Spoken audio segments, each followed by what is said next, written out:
Something's wrong with the captain. The spaceship Vortex 9 moved silently through the dark of space. Everything seemed normal. The engines were stable, the lights were on, and the crew was working as usual. Lieutenant Reed sat at his control panel on the bridge. Watching the system data scroll across the screen, he was calm, focused. But then something small happened.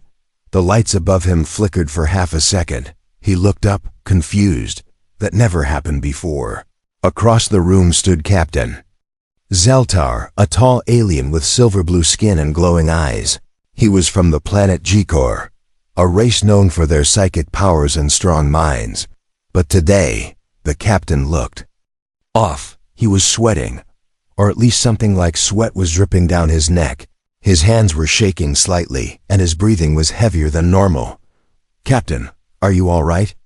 Reed asked from his seat. The captain didn't respond. Instead, he turned slowly to the wall and placed both hands on the cold metal. He began whispering in a strange language, one the ship's translator couldn't understand. His fingers dragged down the wall like he was searching for something, or trying to hold himself together. The bridge crew looked at each other, unsure what to do. Suddenly, the ship shook, just for a moment. Not from outside, but from the inside. A ripple of energy spread through the walls, and the lights blinked. Again, then the captain collapsed to his knees. Two crew members ran to help him, but before they could touch him, he jumped to his feet and walked out of the room without saying a word. He didn't head toward his quarters or the medical bay. He just vanished down a hallway. Reed followed quickly, calling for the ship's SI. "Cora, where is Captain Zeltar heading?" "Unknown," the AI replied. "He has disabled his tracking ID." This was serious. Zeltar was not just their leader. He was the only one who could communicate with their trade partners in Sector 19. They needed him, and now he was acting like he had lost his mind. 2 hours passed. The crew searched every corner of the ship. Then they found him. He was in the engine chamber, standing dangerously close to the energy core. His eyes were glowing brighter than ever, and he was whispering. Again, faster this time. As soon as they tried to get close, the captain turned and screamed. It wasn't a normal scream. It was a deep, vibrating noise that made the lights explode above their heads. One officer fell to the ground, holding his ears. Another cried out as her nose started bleeding. Captain Zeltar then threw out both arms, and a wave of invisible energy pushed everyone away. Then he ran, faster than anyone thought possible, and disappeared again. Back on the bridge, everyone was shaken. What the hell is going on? Someone asked. Reed had no answers, so he turned to the AI. "Cora, run a full medical check on the captain." "I cannot," the AI replied. "He has blocked all system access to his medical records." Reed slammed his hand on the console. "This isn't him. Something is wrong." Then the AI said something that froze everyone. "Captain Zeltar may be entering his species' heat cycle." Silence filled the room. "His what?" One officer whispered. "G-Core species enter a rare biological cycle every 60 Earth years." Cora explained. "During this period, their psychic powers increase rapidly and become unstable. If not controlled, their presence alone can cause damage to ship systems and living organisms." Reed stood in shock.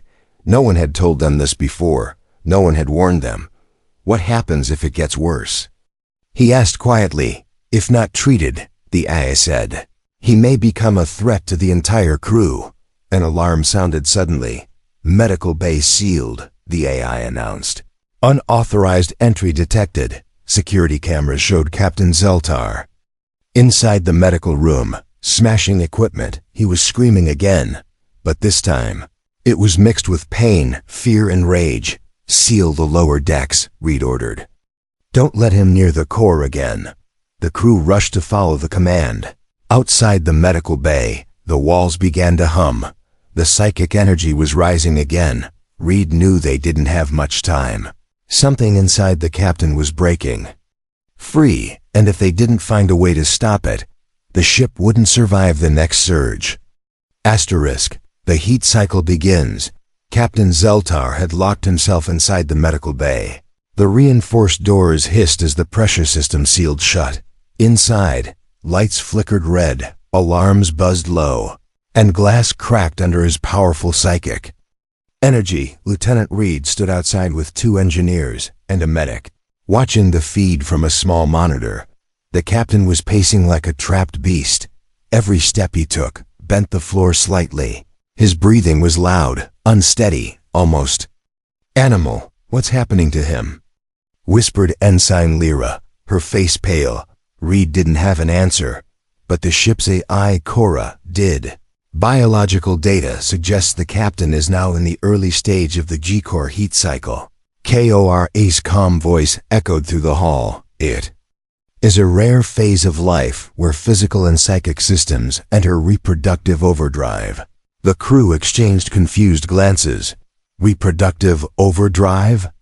Someone muttered. Cora continued. Symptoms include unstable emotions, memory loss, extreme heat generation, psychic flares, and potential mental breakdown.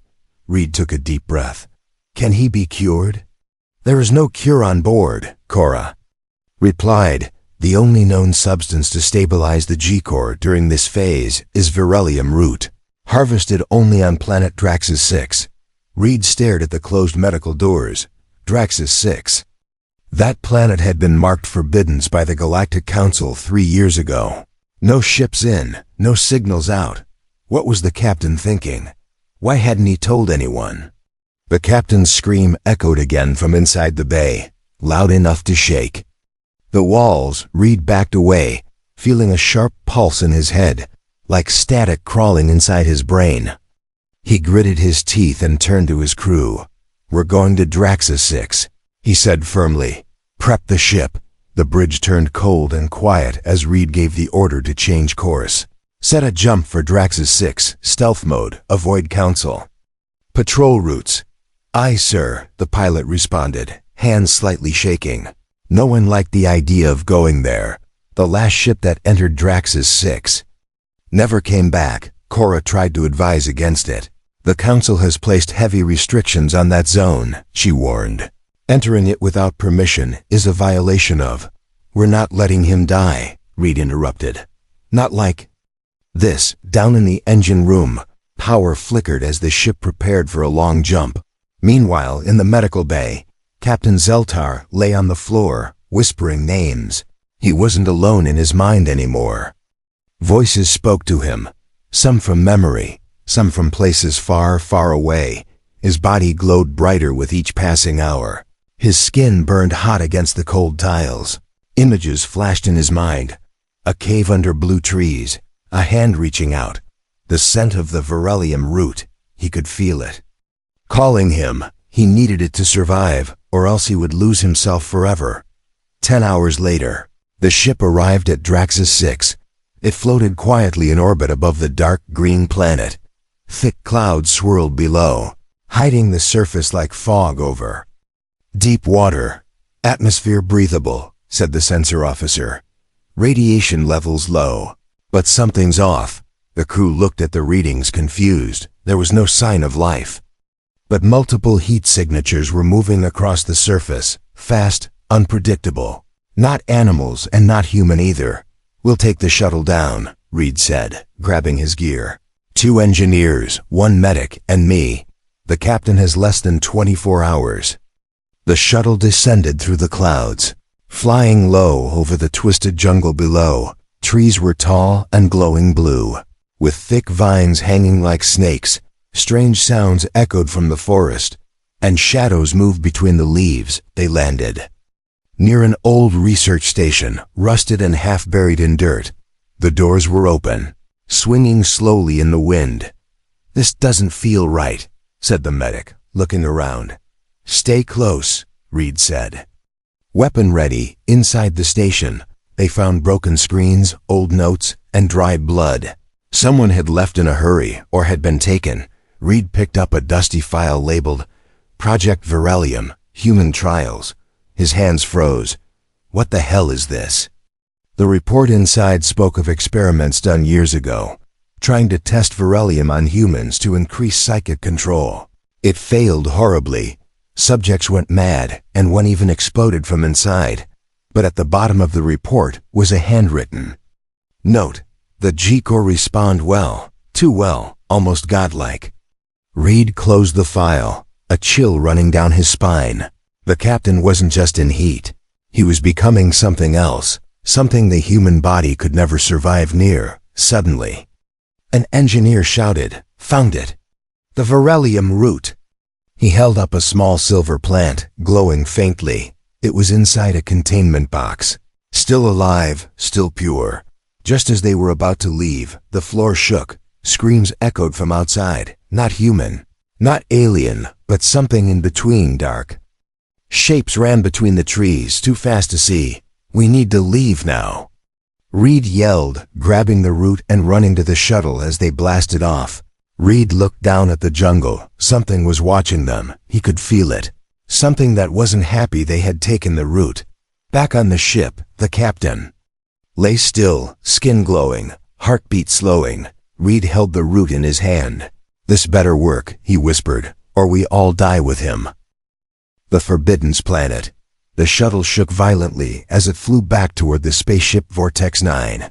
Storms had begun on Draxus 6. Blue lightning danced across the sky like angry spirits. The jungle below roared with noise, not from wind, but from something alive inside the shuttle. Reed sat with the beryllium root in his hands. It pulsed softly, like it was breathing. Too warm to be a plant, too alive to be just medicine. Every time he looked at it, he felt something whispering at the edge of his thoughts. A voice, calm, ancient, and watching. Lieutenant Reed shook his head to clear the feeling. "We're coming in," said the pilot. The Vortex 9 appeared ahead, floating quietly in orbit like a ghost ship. No lights, no signal, no movement. "What the hell?" Reed said, standing. "Cora, respond." He spoke into the comms. No answer. As they docked, the shuttle doors opened with a sharp hiss. The inside of the ship was dark. Emergency lights flickered red every 10 seconds. Something happened. "Here," the medic whispered. They moved carefully through the hallways. Weapons ready. The bridge was empty. Consoles were shut down. Chairs tipped over. A strange black mist hung in the air. "Where's the crew?" Someone asked. Suddenly, a soft humming sound echoed through the ship, low and deep. Almost like a chant, it was coming from the medbay, where they had left Captain Zeltar. They rushed down the corridor, past broken lights and open doors. The medbay was glowing. Inside, the captain floated 2 feet above the ground. Eyes closed, body pulsing with energy. His skin was no longer just silver. It was glowing gold, veins glowing like fire under glass. "Cora?" Reed asked. This time the AI answered, "I am here." Her voice was weak, distorted. "What?" His mind? His mind. "Connected with mine," Cora replied. "I saw too much." "What did you see?" "A planet burning." "And a voice that never ends." The captain suddenly opened his eyes. Everyone froze. His voice echoed in their minds instead of their ears.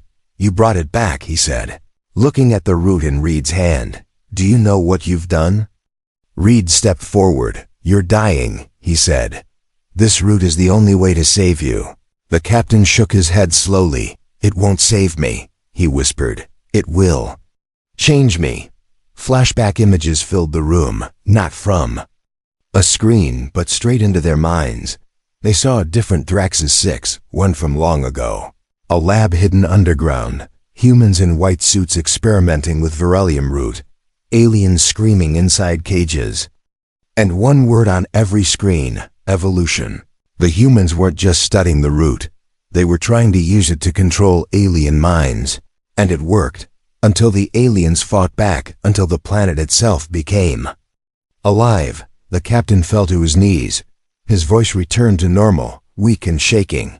"There's more," he said. "You need to see it." He reached out and touched Reed's forehead. And Reed saw them. Figures moving through the Draxus jungle. Not human, not alien, something new. Tall, skinless, glowing softly, whispering to each other without sound. And then he saw himself standing among them, like he was one of them. Reed jerked back, gasping for air. What was that? Children of Verelium, the captain said. They are what the root makes. Not life, not death. Not evolution, something between. They needed answers. They returned to the Draxus 6 surface, this time to the forbidden zone marked red on all maps. A black canyon split the jungle like a scar. At the bottom stood a ruined tower, half submerged in glowing water. Sensors read it as a former Terran genetics outpost, deactivated 35 years ago. Inside, they found frozen pods, each one holding a different creature. Most were dead, but one was alive. It looked exactly like Captain Zeltar. What the hell is going on? Reed said, his heart racing. Then the lights turned on. A hologram flickered to life. A human scientist with tired eyes looked at them and said, "If you're watching this, then the experiment has returned. We created him, you see, not by birth, but by merging human DNA with Gakor. He was our greatest success. And our greatest mistake." The video glitched and ended. Silence fell again. Captain Zeltar wasn't just entering his species' heat cycle. He wasn't even fully G-Core. He was half human, a weapon from a forgotten war, and the Verelium root wasn't healing him. It was unlocking the rest of his design. Suddenly, alarms blared across the tower. Motion detected.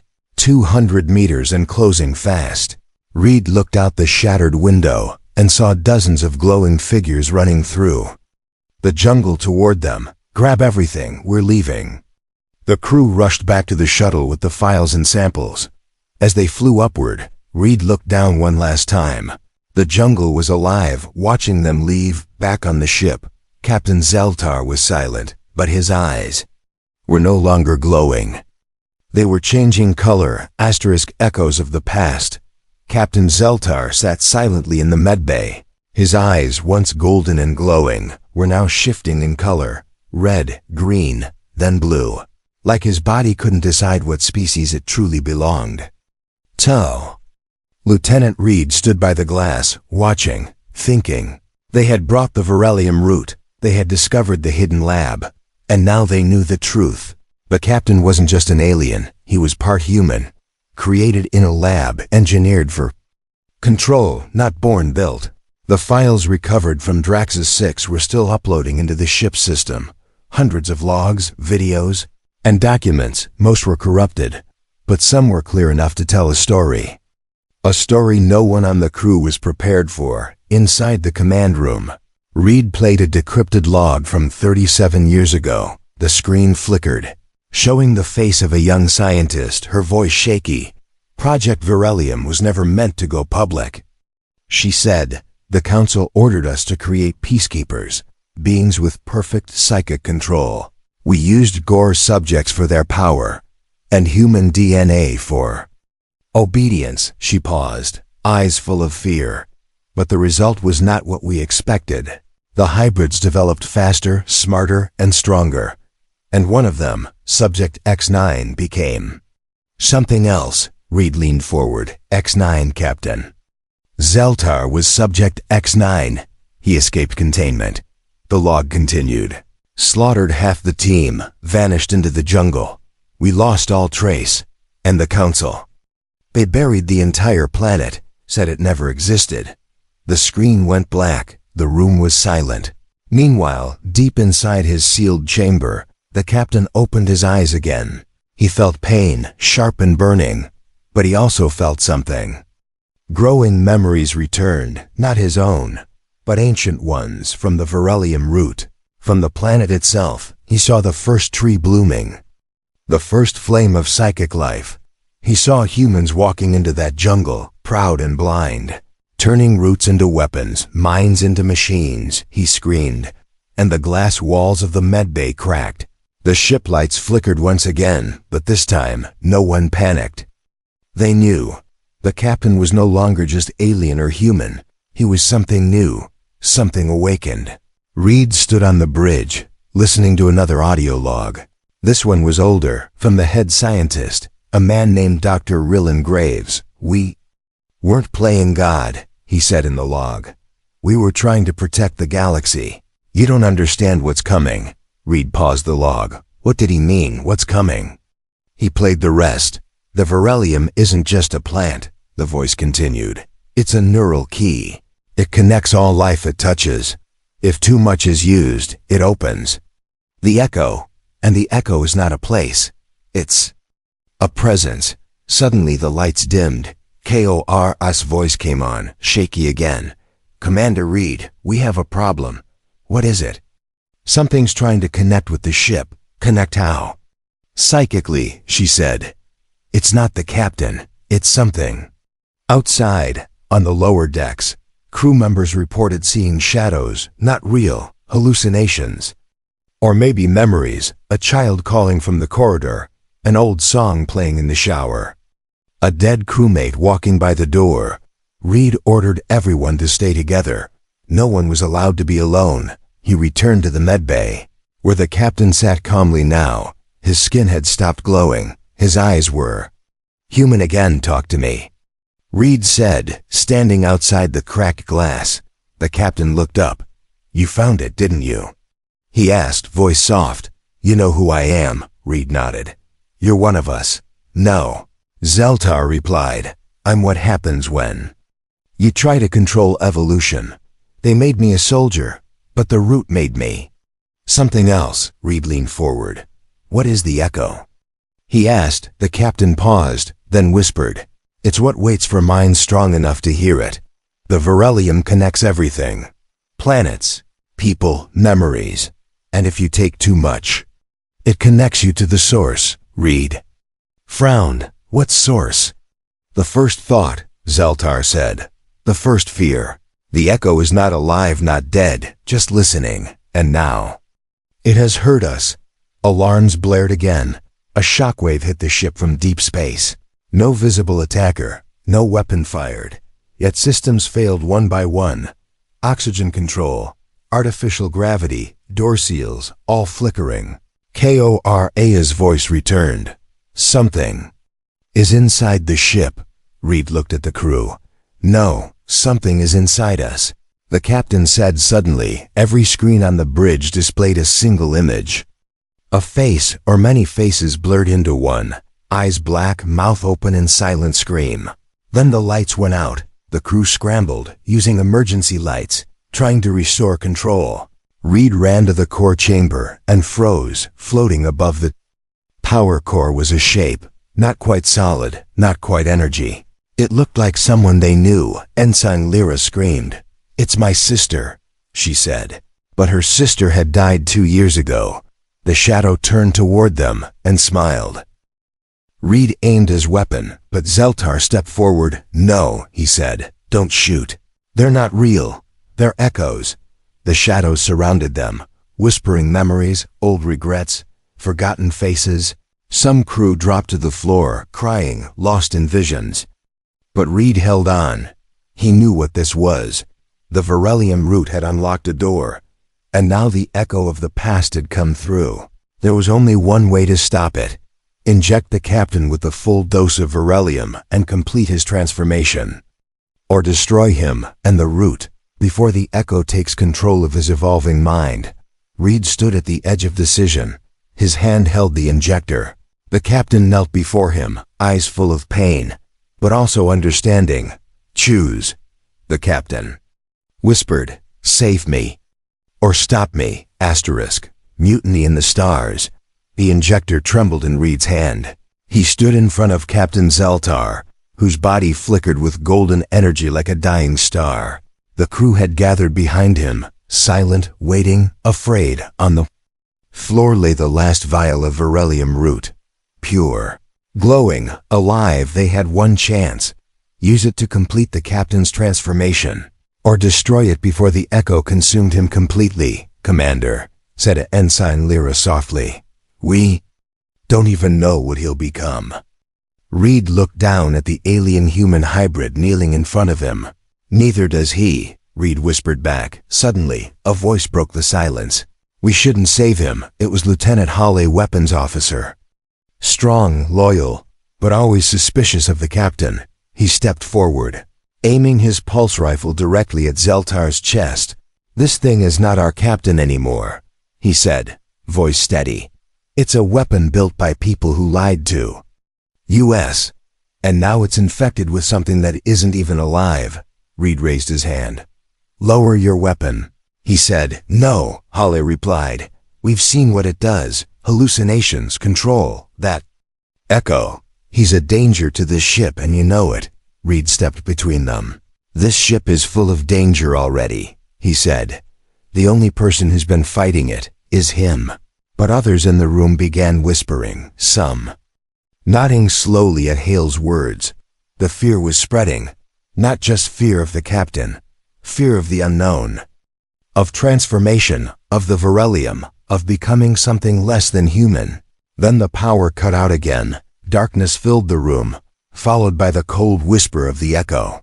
Soft voices, memories, floated across the chamber. Lyra heard her childhood dog barking.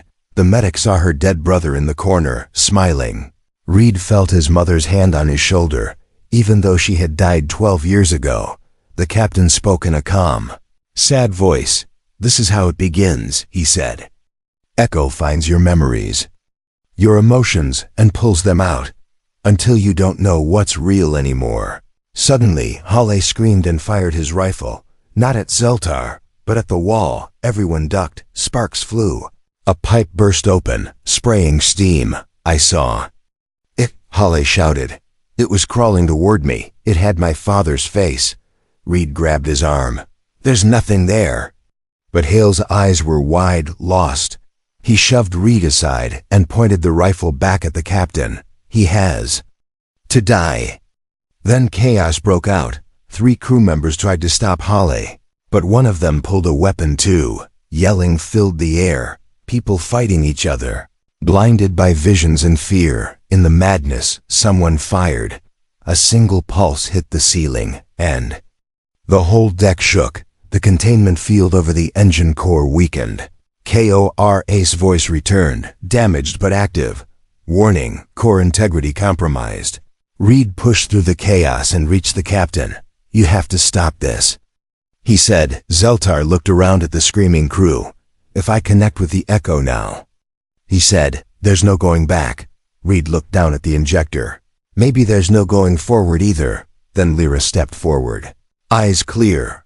"I believe in him," she said. She picked up the injector and handed it to Reed. "Let him finish the change." Halle raised his weapon again. But this time someone grabbed him from behind, the medic. "I'm tired of being afraid," she said. The crew slowly calmed down. One by one, weapons lowered, voices silenced. Eyes turned toward the captain again. He reached out his hand, and Reed injected the root into his arm. Zeltar gasped as the energy surged through him. His body rose off the floor, glowing with fire and shadow. The ship groaned as systems overloaded again. The echo screamed, not in sound, but in thought. Every crew member dropped to their knees, clutching their heads. Flashes of war, of loss, of love, of pain, every emotion magnified and thrown back at them. Then silence. Captain Zeltar floated down gently. His skin was no longer gold or silver. It was black, starless, smooth.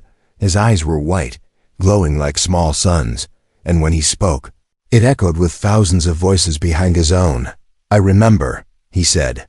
"Everything." Reed stepped forward. "Are you still you?"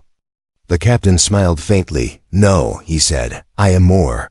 The crew didn't know whether to run or bow. But then the ship lights turned back on. Korra's systems restarted. Life support restored. The hallucinations were gone. The echo had been pushed back, for now. But just as they began to recover, a new signal flashed on the console. A ship, unknown class, entering orbit around Draxus 6. "No identifier," Korra reported. "But it's transmitting a message." Reed played the audio. A static-filled voice came through. Male. Calm, terrifyingly familiar. "This is Dr. Rylan Graves. You weren't supposed to find him. Now that you have, we're coming to finish what we started." Everyone stared at the screen. The man who created Zeltar, who was supposed to be dead for decades, was alive. And he wasn't alone. Zeltar stepped forward. "I remember him," he said. "He's not coming to destroy me. He's coming to control me." Reed clenched his fists, then looked around at his crew. Some wounded, some scared, some still unsure if they had done the right thing. But one thing was clear. They were no longer just crew. They were now part of something much larger, a war between creators and creations, and the next move would be deadly. Into the mindstorm. Captain Zeltar stood silently at the center of the bridge. His body had changed, but his presence, his mind, now felt colossal. Even though he didn't move, every crew member could feel him watching them, not with his eyes, but with his thoughts outside. The unknown ship remained in orbit above Drax's 6. No weapons fired, no landing pods deployed.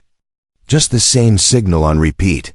"We're coming to finish what we started." Inside the ship, tension filled the air. Cora had scanned the enemy vessel. "No life signs detected," she reported. "However, an active psychic field is surrounding the hull." Reed didn't like it. No people, no sound, but something thinking.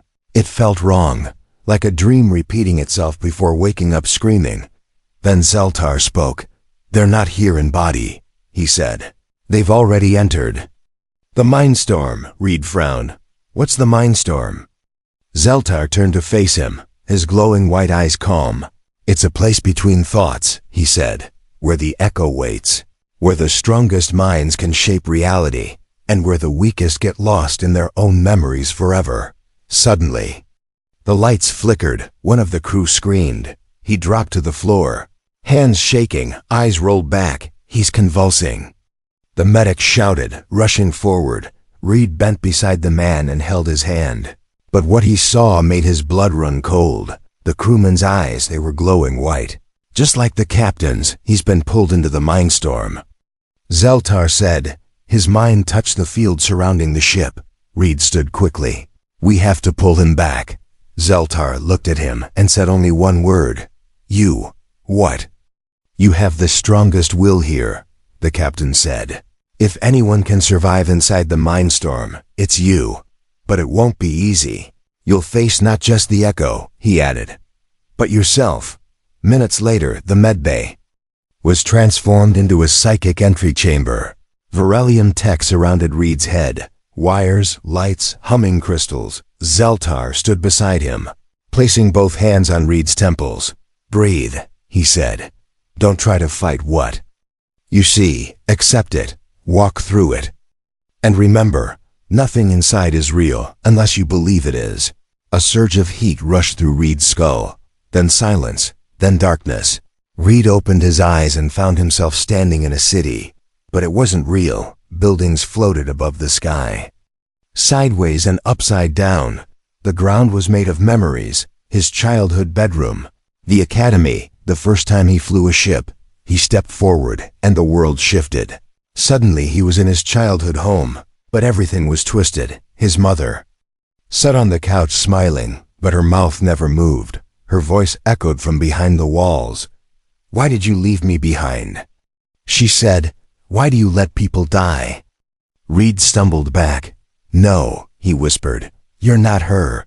The walls melted into shadow, and he was falling again. He landed in a war zone, the battlefield where his best friend had died during a mission, the same moment he had relived in nightmares for years. Smoke, fire, screams. Suddenly, Dr. Rylan Graves appeared, standing on top of the wreckage, arms crossed. "Well done, Commander," he said. "You've brought my weapon back to life. You created Zeltar." Reed shouted, "You made him suffer." Graves smiled. "No, we gave him purpose," he said. "We gave him power. He just doesn't realize who he really belongs to." The world cracked apart again, and Reed was underwater, floating through memories like old photographs. His first space mission, his old lover, his regrets, his hopes, each one whispering at him, pulling him in every direction. Then silence. Then the echo itself appeared. It had no form, only light and voice. It sounded like everyone Reed had ever known, all speaking at once. "We are the first thought," it said. We are the space between stars.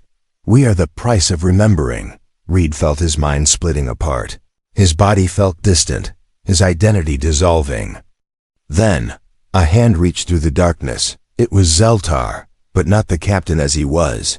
He looked like a younger version, still innocent, still scared. "I know the way out," he said.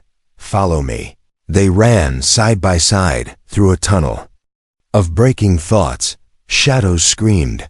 Memories exploded like bombs. Graves tried to stop them, reaching out with monstrous arms. But Reed kicked him back. "No more control," he shouted. "You don't own us." With one final breath, Reed awoke, his body jolted, and he sat up in the medbay, gasping. Sweat ran down his face. His heart pounded. Zeltar stood nearby. "Calm again. You made it," he said. "You brought the echo with you. But it did not consume you." Reed looked around. The injured crewman was breathing again. KORA systems were fully online. The psychic field outside had vanished, but the ship in orbit was no longer empty. A figure now stood on its deck. Dr. Graves, alive and no longer human. His eyes were bright with energy. His body fused with beryllium, a walking mindstorm, and he was coming. Asterisk. Born again, or not. A storm of silence surrounded the Vortex 9. The stars outside looked frozen.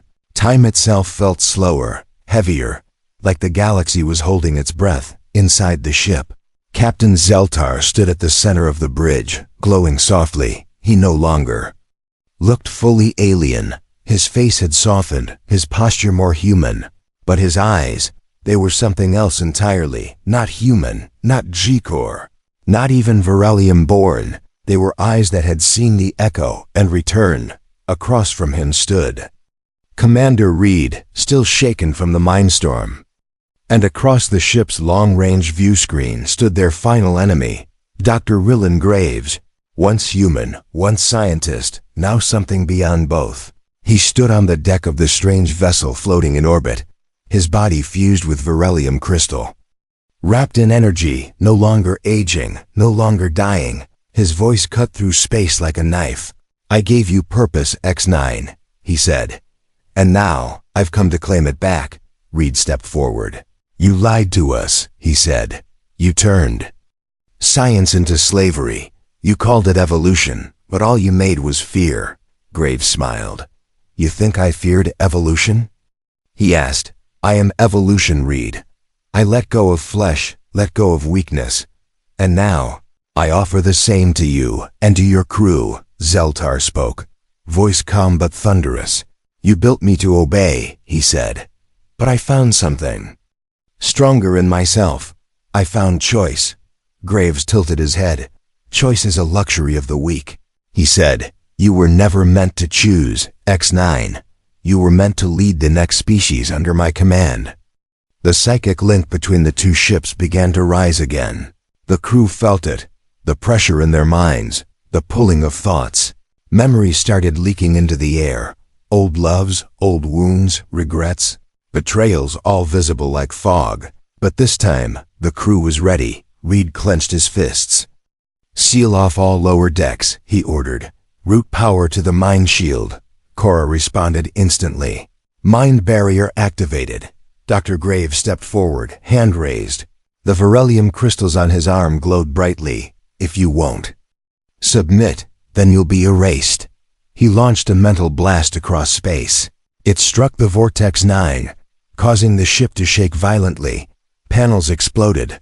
Lights flickered. Crew members dropped to their knees. But then, Zeltar raised his own hand.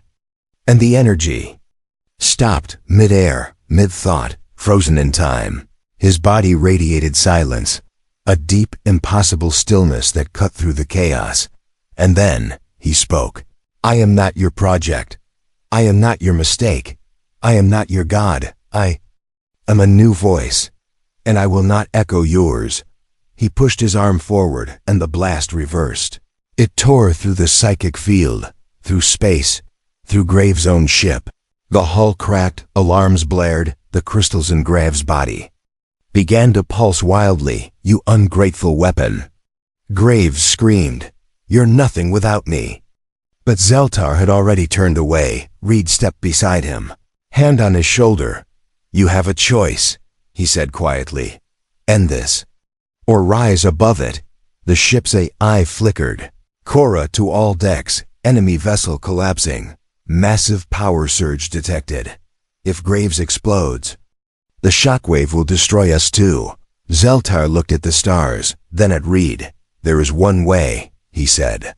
"But I might not come back." Reed stepped forward. "Do what you have to." Zeltar vanished. Not in light, but in thought. He projected himself, mind, soul, energy, directly into Graves' mind. The screen went black. Inside the collapsing ship, Graves stood alone. The crystals in his body were burning now. Unstable, too much energy and not enough form. Then Zeltar appeared in front of him. "You don't have to end this in fear," he said. But Graves only laughed. "There is no end," he said. "Only becoming." They collided, two minds. Two creators, two ideas, one born in pain, one forged in freedom. The psychic storm exploded outward, tearing through every layer of memory. Science and time, and then silence. Back on the Vortex 9, the enemy ship exploded. But instead of fire, it released light, soft, white, endless. The crew shielded their eyes, and when it faded, the stars returned. No shockwave, no debris, just peace. Reed stood on the bridge, staring into space. "Cora, any sign of him?" "Negative," she said. "No signal, no life form, nothing. He was gone, days passed. The Vortex 9 was repaired." The crew quiet, respectful, but stronger. The nightmares had stopped, the echo was gone, and so was Exilatar. Or so they thought. 1 month later, a long-range beacon activated near the edge of the system. An unregistered signal pulsed every hour. Inside it, a single message. "I am not what I was. I am what comes next. Watch the stars." "Reed, they are listening again," Reed smiled. Not with joy, but with understanding. The universe had changed, and so had he. Maybe Zeltar was gone, or maybe he had become something more. A new force, a new future, born again or not.